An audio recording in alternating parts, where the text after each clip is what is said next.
Quand on s'appelle Alma Dufour, qu'on est membre d'un parti qui s'est servi d'une affiche pour transformer une manifestation raciste en un événement palestinien, mais surtout antisémite, il ne faut pas s'étonner de se faire lyncher sur les plateaux télé. Je vous ai donc sélectionné les meilleurs moments de ces débats musclés où la députée a du mal à se justifier, et c'est dans l'actualité du jour.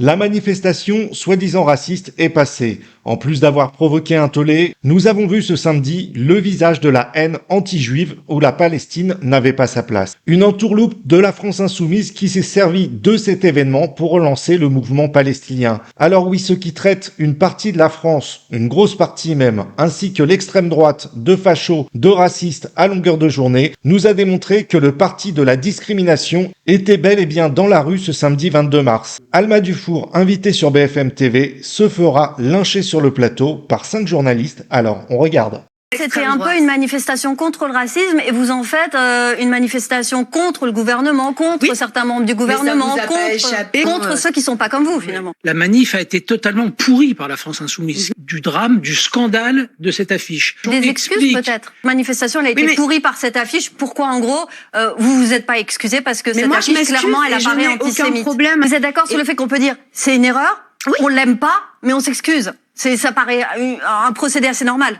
Mais on l'a pas entendu. Mais je vais vous parler de la famille d'une personne qui s'est fait assassiner cet été par un militant d'extrême droite qui s'appelle Jamel Djebala.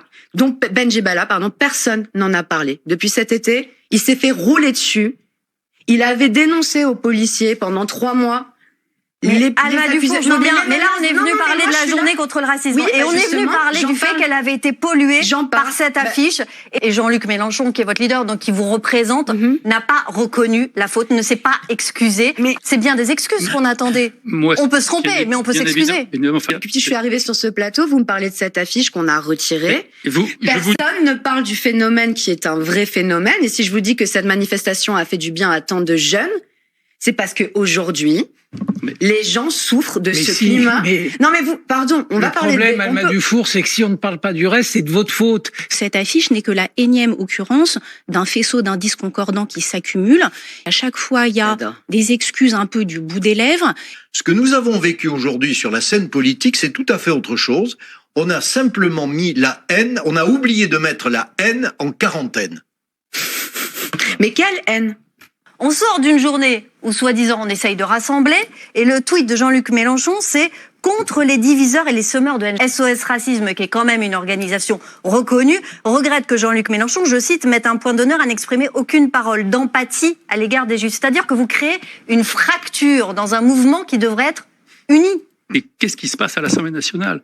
C'est un capharnaüm, c'est irrespectueux, etc. Et qu'est-ce qui est irrespectueux dans l'Assemblée nationale ? C'est la façon dont la France insoumise a de s'exprimer. Vous visez nommément Vincent Bolloré que vous avez cité, Pascal Praud qui a aussi été brocardé, Elon Musk aussi qu'on a retrouvé brocardé. Enfin, il y a une catégorie de personnalités tout à coup qui concentre l'hostilité. Est-ce qu'on peut pas simplement lutter contre des idées ou lutter même pour des idées, être intransigeant d'ailleurs sur les valeurs, mais ne pas s'en prendre aux personnes ? Votre choix idéologique est extrêmement clair. En parlant de gouvernement israélien génocidaire, vous savez parfaitement ce que vous faites.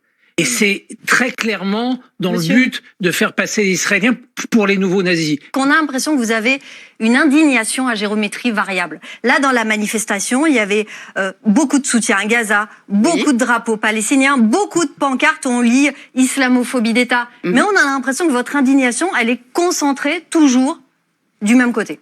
Le racisme, c'est que de l'islamophobie ? Non, mais par contre, on peut pas s'engager contre toutes les formes de racisme. Vous ne pensez pas qu'il y a un déséquilibre de traitement de la situation et la part de notre gouvernement votre part, si. Non, moi je pense qu'elle vient de vous, du gouvernement et aussi des chaînes télé qui font semblant de pas comprendre le problème, qui font semblant de pas comprendre qu'il y a des jeunes filles voilées qui se font agresser dans la rue tous les jours, ils font semblant de pas comprendre que moi, pendant les législatives... Il y a aussi des actes antisémites tous les jours. Alma Dufour parle d'islamophobie d'État. C'est pas anodin quand même. Non mais en France, il y a une islamophobie d'État, sérieusement. Monsieur Retailleau essaye de faire vivre les Français ensemble dans les règles de la République. Voilà. Et la haine n'est pas la réponse à la haine. Mais quelle haine ? La bonne réponse à la haine. Mais quelle haine ? De quelle haine vous parlez ? La haine du juif, la haine mais de la haine du juif, arrêtez avec... Mais qu'est-ce que vous racontez ? Quelle haine du juif? Je viens de vous parler vous m'avez ramené sur la question palestinienne, je vous donne des faits, ça n'a fait réagir personne. Vous voulez que je recommence? 2 millions de personnes déportées ou vous mourrez tous. Mais on parle pas de la haine du juif, là on parle du plus grand drame humanitaire de ces 20 dernières années. Vous pouvez pas dire ça. Mais bien sûr que non. Ont été assassinés. Est-ce que vous regrettez cette attaque du Hamas? Mais évidemment. Est-ce que vous condamnez l'attaque du Hamas? Mais bien sûr, monsieur. Ah, très bien. Je vous ferai grâce de vous relire le communiqué que vous avez publié le 7 octobre. C'est pas la peine de le faire. Sur le gouvernement israélien, vous avez parfaitement raison. Il y a des ministres d'extrême droite extrêmement dangereux qu'il faut combattre dans le gouvernement israélien. Et on n'a pas le droit de le dire, c'est de la haine. Mais bien entendu qu'on a le droit de le dire. Mais quel rapport avec génocide? Quel rapport avec génocide? Parce qu'ils viennent d'annoncer qu'ils vont commettre un génocide, monsieur. Non, il a donné son intention. Vous ne pouvez pas tout mettre sur le même plan. Je vous repose pourquoi dans cette manifestation, pour vous, le racisme se résume à de l'islamophobie. Pourquoi vous ne prenez pas le parti de toutes les formes de racisme? Mais pour une entreprise de transport je ne parle pas que des femmes voilées. Qui se fait traiter de sale youpin, c'est du racisme ou c'est pas du racisme? Bien sûr. Bien. Qui se fait traiter de sale bico, c'est du racisme ou c'est pas du racisme? C'est du racisme. Et alors? Tout ça, c'est du racisme. Et nous devons tous combattre ces formes de racisme. Mais c'est ce qu'on vient de faire aujourd'hui. J'espère que vous avez participé à la manifestation, du coup.